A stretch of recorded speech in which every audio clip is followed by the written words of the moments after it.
G'day guys, welcome back to my channel. My name is Wildcard. Thank you for being here and watching my content. As always, it is my pleasure and the absolute privilege to talk about rugby right here on YouTube. And finally, Sir Eddie has announced the Wallabies team going to this weekend for the coveted Rugby Championship first round against the mighty Springboks in South Africa. And yes, you may have noticed I'm wearing a Springbok jersey because, quite frankly, I don't know what's going on here with the Wallabies team. Everybody's concerned that the Springboks announced the B team and that they're gonna lose to the Wallabies this weekend. And Eddie Jones, before he taken on the plane going for South Africa, he promised me, personally that he's gonna bring in a Australian style of rugby, right? Australian style rugby this weekend against the Springboks. And everybody knows what he means by that, right? It's gonna be two playmakers. It's gonna be two 5'8" on the field, one wearing the 10 jersey, one wearing the 12 jersey, like he did with Stephen Larkham and Alton Flatley. And then he also did that with Marcus Smith and Owen Farrell in England. Everybody knows that's gonna happen, right? So I've been left here guessing who's gonna be at 12. Everybody knows he's probably gonna be Quaid at 10. But who's going to be at 12, right? And if you ask me, it's going to be Reece Hodge. I would have called you a liar, okay? But that's the reality we're facing this weekend, right? On top of that, there's 4 debutants. And, I don't know what's going on. I literally had to go back and check to make sure that there is, injury issues with the players or something, because there was 4 debutants and there's 1 Reds player and like a third of the team is from the Rebels, okay? The worst Super Rugby team in Australia, the Rebels, yes. And there's only 1 Reds player selected, and that's Zane Nongo, the prop on the bench, okay? So, it's almost like to me that Eddie Jones didn't watch Super Rugby. He watched the Brumbies play, right? And he just plucked out literally everybody he could think of out of the Brumbies team. And then he thought, hey, I went to Super Round at, round 3 of Super Rugby, and the Rebels looked pretty good back then. Let's just pick out the rest of the team with the Rebels. And honestly, I don't think the Wallabies can win this one. Anyway, let's go through some of the stuff before the game. And then we'll look over the lineup in details, right? So obviously the most important person on the field, believe it or not, is Sir Ben O'Keefe. Actually, no, he's not Sir yet. Ben O'Keefe. He's a New Zealand referee, Super Rugby referee. In Super Rugby, he has been very lenient with red cards. Obviously Super Rugby is played on a different standard. Ben O'Keefe is the international test referee. He's ref the Six Nations, which he followed the rules basically, like the red card and yellow card thresholds. But in Super Rugby, that thresholds clearly has been changed to fit the audience. So yeah, hopefully he's gonna go back to the way that he referees in the Six Nations, which is in line with World Rugby standards, and not the way that he refereed in Super Rugby. With a lot of absorbing tackles sort of things going on and no yellow cards, no red cards to preserve the integrity of the game, that sort of things, right? Hopefully he's going to get away from that. But Ben O'Keefe, overall, really knowledgeable referee. I do think that the fact that he's a Super Rugby referee from New Zealand, I think that's going to give Australia a bit of advantage because they kind of work together before. The players knows what makes him tick, what he looks for, and the breakdowns in the rucks and the scrums. And and overall in the end, how he's gonna, what he will let, allow the players to get away with in terms of, red cards and yellow cards. We'll have to. The Australian players have a better idea of that than the South Africans. So I think that Ben O'Keefe is definitely a big advantage to the Wallabies. This game is played in Pretoria, in South Africa. The weather's gonna be perfect on Saturday. Quite warm actually, 21 degrees in the evening, drops down to 7. But overall, a dry, nice day for rugby. Now, the lineup for the weekend obviously there was the talks came out is that the Springboks has put on a basically so-called B team because a lot of their core players has already set sail for New Zealand. Ox Incha was originally announced at number 1 position. Stephen Kitov was, called in last minute, essentially after the team has been announced due to a bit of a rib injury or like chest injury or whatever to Ox Incha. So Stephen Kitov, Kitty, takes the position at number 1 for the Springboks. But overall, the Springboks pack is very, very good. To be honest, this is not really necessarily the B team. A lot of these players have played a lot, given a lot of time and opportunity last year, both in July against Wales and in November Test Series in Europe. So a lot of these players have been given time to build their craft. And this so-called B team is actually not looking that bad at all. And a lot of these players have, risen themselves to the starting team levels after the time they've been given to them. So they've actually developed quite a lot from so-called the B team. And the Wallabies, like I said, I don't know what's going on. I feel like Eddie Jones only watched like half the Super Rugby, not even half, maybe like 3 weeks of Super Rugby, and just picked the team based on that. I wouldn't be surprised if that's what he did, because I'm baffled. I don't know what's going on here. I'm just surprised. There's so many Rebels players being selected, and there's like no one from one player from the Reds, and just having Reece Hodge at 12, just blows my mind. Absolutely, I have no idea how they come to conclude to that, especially with Samu Karevi on the bench, so he's technically clear to play. Maybe they want to like make sure that he has maybe a little bit of niggle, but still, let's look. Actually, no, sorry, I lied. No, it's 2 Reds players on the field. But let's have a look at this lineup, and you let me know your thoughts on this selection. Okay, so let's go to the start. Stephen Kitov, Kitsy, comes in number 1 for the South Africans. Bungi Mbunabi at the hooker position, and Franz Maherbe a tight head prop position. The front row that this is you could say this is the premier starting front row for the South Africans. But Ox Incha has been tremendously good for South Africa in the last November Test Series. And in fact, I feel like Kitov is not as good as Ox Incha in the starting position because Kitov is taller and Bungi Munabi is short. So having Ox Inche, who's also around that 175 mark, 2 short props on the loose head side is really a huge advantage in the scrummaging, in having that lower center of gravity for the Springboks. So having Kitov back at number 1, I don't think that's actually a benefit for the Springboks. I think that's actually a bit of downgrade in the current state of things for them. Jem Sleeper comes in as captain for the Wallabies. Dave Parecki from Waratahs, number 2. Alan Alatoa, number 3 for the Wallabies. Obviously, the hooker position, Dave Parecki has done tremendously well for the Waratahs. The set piece has been tremendously good. The lineup has been really, really good. So Dave Parecki gets that number 2 position. It's definitely something that kind of expecting.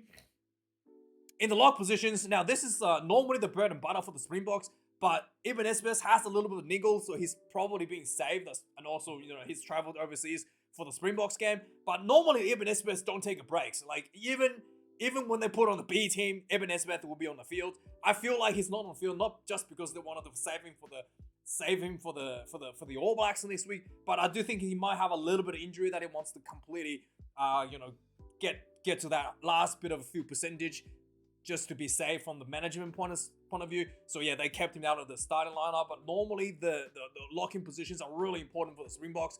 So John Klein, he has been recalled back to his Springboks roots after debuting for Ireland, and he's gonna be debuting for the Springboks after being having played for Ireland for 4 years. He's gonna return to his country of origin at 29 years of age.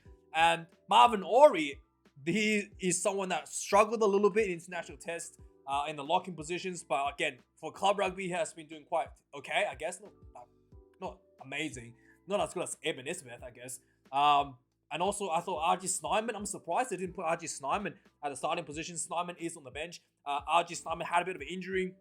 He was out for a couple of years, but Snyman, he came back and played for Munster in Ireland, and he's been just fish back in the water, completely dominated the URC finals, and I was surprised that he's not at the start position. But it is what it is. Marvin Rory gets number 5 jersey.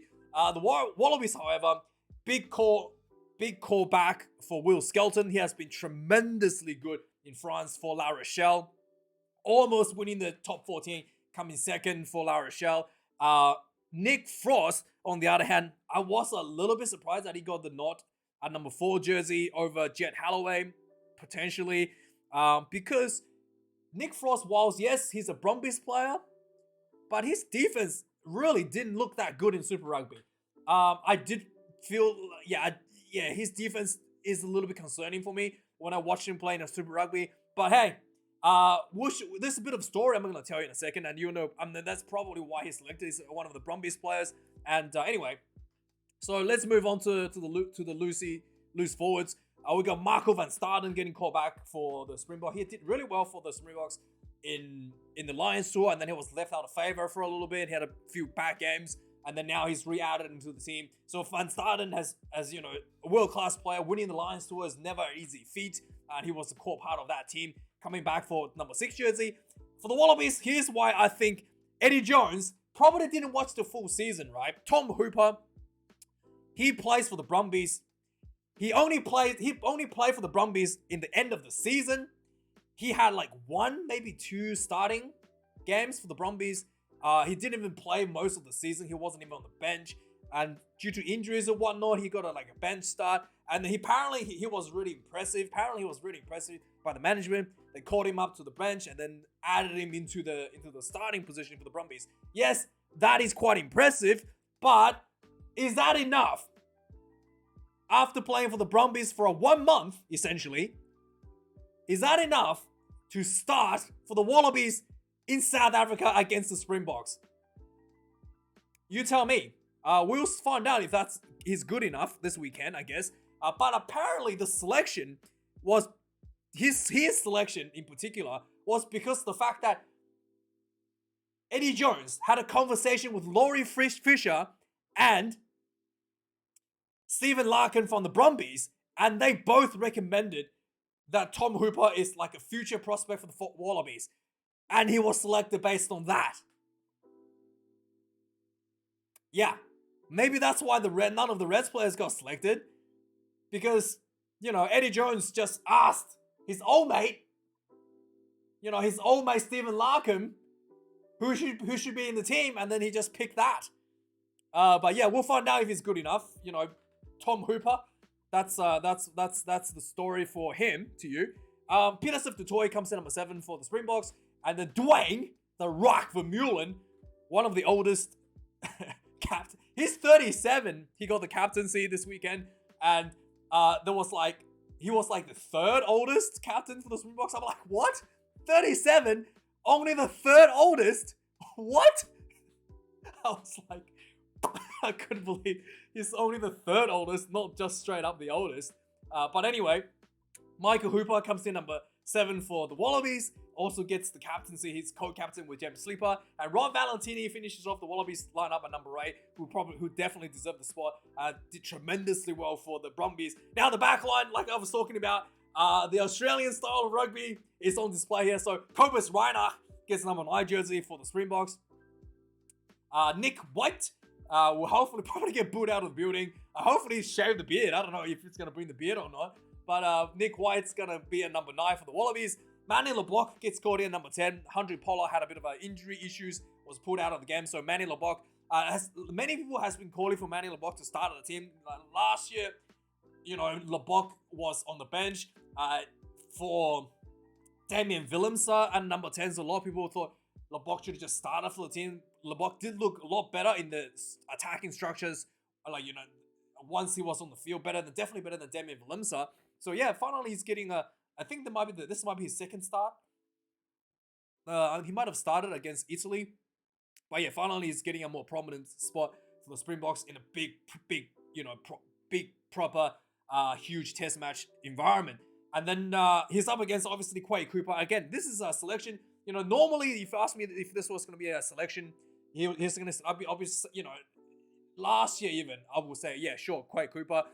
But I'm really concerned about his form right now because it's really been 2 years since he showed that spectacular performance against the Springboks. And he has been injured basically the entire season last year. He had hardly any game time in Japan. So yeah, I don't know what form he's going to be in after, he's 35 years of age at the end of his career, for not playing rugby for basically a whole year. I just don't know if he's going to be able to cope with the brutal physicality that the Springboks going to bring. He might be injured right away in this game, so who knows? He might just come off the field due to like a hammy or whatever.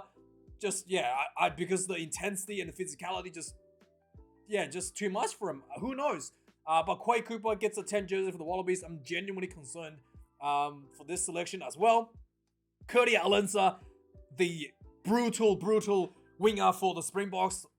He's so good that Cheslin Kobe basically, and Makazulu Mapimpi basically is currently in the pecking order, is actually lower than him. He's actually consistently picked over those two players for the Springboks in the end of the year last year. So Kurti Alensa, unbelievably good, unbelievable footwork, and unbelievably good under the high ball. He's up against Marika Porambedi, completely different style, a bit less agile, more physicality. But yeah, this will be a really interesting match to see how they cope with each other on the field.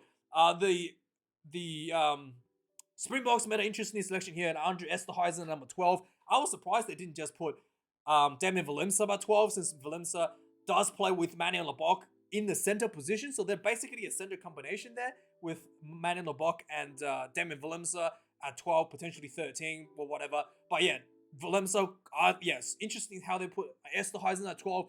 Maybe they just want his size in the center position for the Springboks. 13 kilos and 193 centimeters. He could be a lock easily. And yes, Wallabies has decided to match the size with Reece Hodge. Reece Hodge plays, a lot of different positions for the Wallabies, but I never thought he would be good enough to start for the Wallabies against the Springboks in the 12 jersey, to be honest. I thought he would be a great fullback. He would be maybe even outside center, but an inside center position. Yeah. I'm genuinely surprised, especially Samu Karevi is available for selections. In fact, I feel like they had Esterhuizen at 12 is because the Springboks is predicting Samu Karevi to come in at 12, because he has been, the physicality Karevi has been given to the Springboks has been quite an issue for the Springboks in the last couple of years now. So maybe that's why they had Esterhuizen at 12, and I'm very surprised that Eddie Jones didn't go for Karevi to start at 12 jersey. So yeah, I don't know what's going on here. Again, Reece Hodge plays with the Rebels, and Rebels has a pretty horrendous season. So, and also, yeah, Reece Hodge, yeah, anyway. Lukami Yuan, number 13, comes for the Springboks. He's the co-captain as well. Len Nikitau has been absolutely brilliant for the Brumbies and has been quite good against the Springboks, historically speaking. So good to see him retaining the number 13 jersey. Kanan Moody, the lighty, I guess that's what the South Africans might call him, comes in at 20 years of age. Once again, he's had 3 caps already for the Springboks. He played a bit for the Springboks last year due to injuries and I think match suspension to Kurti Alensa. So yeah, he's getting a shot at the number 14 jersey this weekend against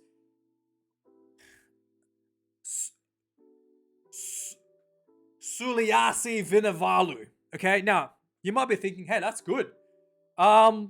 He's just not ready, man. This is almost like Eddie Jones just listening to the media, wanting to have rugby league players represented in the rugby union, because Vunivalu really, based on his performances in the Reds, don't deserve to be this jersey. And I'm really surprised Nwanga Nitawasi isn't selected from the Waratahs at a 14 jersey. I'm absolutely mind blown by this selection here. Not only that, Mark Nwanga Nitawasi is a much better player, but Vunivalu is actually out of position a lot of the times for the Reds. He genuinely looked like he didn't know what he's supposed to do on the field. And not to mention, his kicking game is awful. And against the Springboks, who is going to be a team that heavily relies on the kicking game, Vunivalu is literally, when when the Chiefs played against the Reds, targeted him for the kicking game because he was so bad at kicking, the return kicks. They literally targeted him the whole game. And I'm so surprised that Eddie Jones felt like he's good. In fact, media reports that Eddie Jones felt that he's going to be the best winger in Australia, potentially. I'm absolutely mind blown, man. I don't know what to say. Yeah, I don't know what to say. Like, it's so stupid, so bad. Like, sure, maybe he has the potential one day, but definitely not today. He's not there at the moment. And Nwangani Tawasi not selected. I'm absolutely, I don't know what's going on here, man. Like, anyway, let's move on. Willie LaRue comes in number 15, Springboks. He has been playing, he has been, doing really well, pushing himself into the attack line for the Springboks as a second playmaker. So he's tremendously well for the Springboks. In the end of the November Test series last year was unbelievable. And Tom Wright, apparently the best fullback for the Wallabies, comes in number. But Tom Wright, to be fair, his run meters is absolutely the best for the Wallabies by far in the team. But his defense is just not quite good enough. Hopefully he's learned tackle a little bit better because yes, he's really gonna need that this weekend against the Springboks. In the bench, we have Joseph Duiba comes in number 16. Thomas du Toit, the biggest legs in South Africa, 136 kilos, comes in at number 17. And Vincent Koch, rounding up the reserve front rowers for the Springboks at number 18. The Wallabies, Jordan Ulesi, again, a Melbourne Rebels player, at number 16. Matt Gibbon, another Rebels player, at number 17. And then Zan Nongot, the second Reds player, comes in at number 18 for the Wallabies. And he has been quite good for the Reds, actually, very dominant scrummaging. So he's actually someone that I was looking forward, hoping that he might get a spot, and sure enough, he does. In the locking positions, we've got RG Snyman returning to the Springboks. The veteran. I was surprised that he was in the starting position. Richie Arnold comes in. Rory Arnold's brother comes in to make a debut for the Wallabies, called back from France.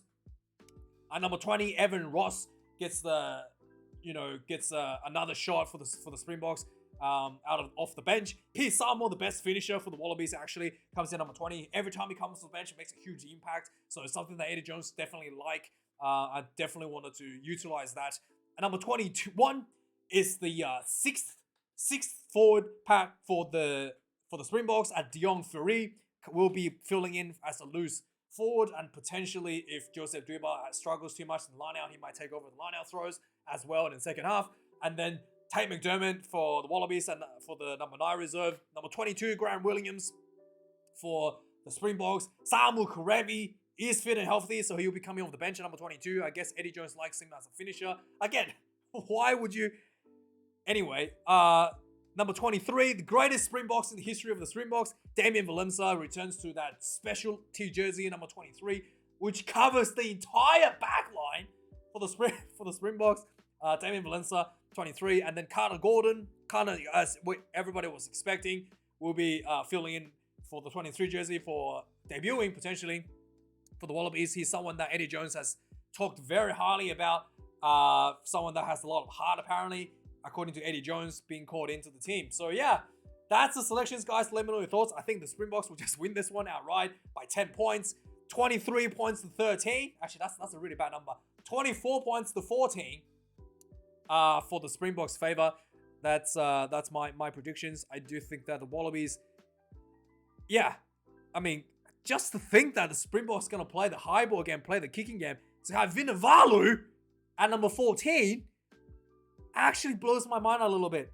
Yeah, and not having Reece Hodge. I guess you can have Reece Hodge at, yeah, I mean, Reece Hodge is the best fullback. Anyway, maybe, I thought surely maybe having Reece Hodge at 14 will be a better option than Vunivalu. Man. Anyway, guys, let me know your predictions. Thanks for watching. Like, comment, and subscribe. I'll see you guys this weekend for the reviews and potentially crying about how stupid this Eddie Jones selection is, or praising him to be an absolute genius. It'll be one or the other. Anyway, have a good one. See you later, guys.